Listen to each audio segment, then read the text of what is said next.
there's a cohort, Taoiseach, that are caught in the middle that it seems to me are not being helped. A cohort without whom we wouldn't have a state. In Clare, the threshold for social housing for a single person is €35,000. The lowest amount of earnings that somebody can obtain affordable housing on for any of the affordable housing schemes to date in Clare is €55,000. Yet there's a very large group of people in between that 35,000 and 55,000, Taoiseach, with little hope of getting a home at the moment. For example, the first point on the Garda incremental pay scale is 35,322. Primary teachers start at 40,625. Secondary school teachers almost 2,000 more. Nurses entry level 39,000. Local government branch librarian or clerical officers start at 27,000. So they could, in theory, qualify for social housing, but likewise, for example, a starting point for a lab analyst is 37,000. So we have a very large cohort of people, Taoiseach, who don't qualify for social housing, yet cannot avail of affordable housing. And I just wonder what your government will do in the remaining time of this government for those people to give them hope, because we worry a lot about people immigrating, and there are a variety of reasons that people immigrate. People immigrate to experience the world and come back, undoubtedly. But one of the reasons that young people cite is that they can't realistically hope to buy a house on the income levels that they start at, having completed their education, Taoiseach. And I just want to know what your government plans to do for those people.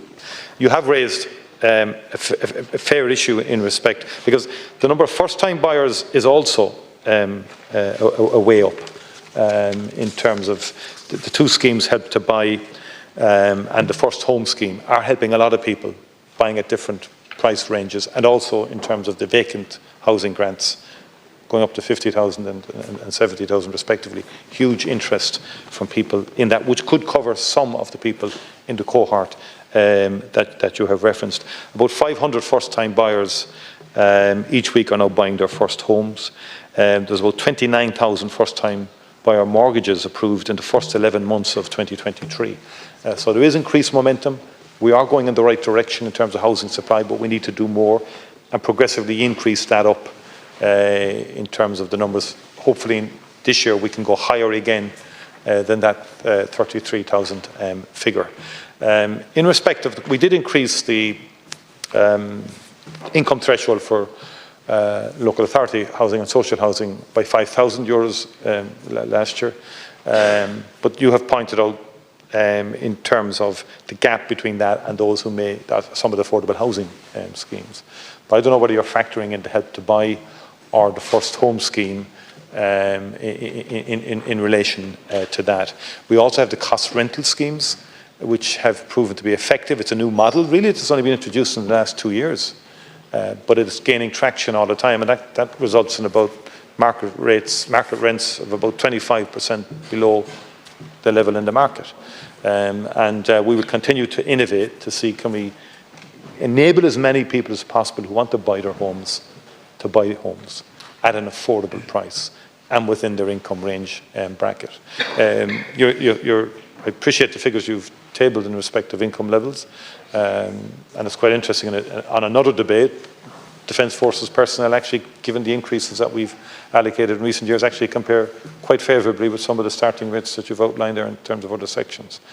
So there is a challenge there in what you said. I acknowledge that. And I think we need to work and develop what particular schemes can be particularly applicable to people in that cohort. I acknowledge that houses are being built. I acknowledge that first-time buyers are increasing, but it's that squeezed middle, because when I grew up, people who worked in the local chipboard factory, which was the big employer, they could get a council house. They could move into that house with their family and say, this is the home that I will bring up my family in. Young Gardaí, teachers, nurses, local authority employees, civil servants, starting out now, don't have that possibility, Taoiseach. And that's the cohort that I'm specifically asking about, who are caught between the amount at which the income they need for affordable housing, which is beyond the reach of the Defence Forces. It may be that they're increasing, but it's certainly still beyond their reach. And the level at which they could get social housing, which is, it has been increased, but it still leaves a huge gap of ordinary people. We talk about our state, but without these people, our state can't exist, and they cannot hope to move into a house and call it their own in the Ireland of today, notwithstanding the advances that your government has made around the provision of housing. But it's for people with a lot of money, and we don't pay these people that our state relies on a lot of money, at least when they're starting out. Maybe after 10 or 15 years, yes, but they're almost middle-aged at that point. That's the problem, Taoiseach. I wouldn't agree with you entirely now that people can't avail of the schemes, and quite a number are. I know people who you just described who have been in a position to purchase homes. I think in Dublin it's particularly acute. I acknowledge that. Well, in Clare, yeah, it's very possible in Clare. It is possible in Clare for people in the areas that you've identified to purchase homes, particularly with the support of the Help to Buy scheme, or indeed the First Home scheme, or indeed the grant schemes, and indeed the local authority home loans as well, which have been provided. So it is improving. I know of people exactly in the categories that you've mentioned who've managed to purchase homes in the last year and the last 2 years. And I think the majority would be double income families, no question, right? Acknowledge that. And that is fair point that you're saying, like in that respect. It's a combination of factors, but I do think the huge take-up now in the Help to Buy and in the First Home scheme has been particularly geared to try and help people bridge the gap between what a house would cost, but by the state providing equity to make up the balance to enable people to be able to afford to buy a home. And we'll continue to work at it. That concludes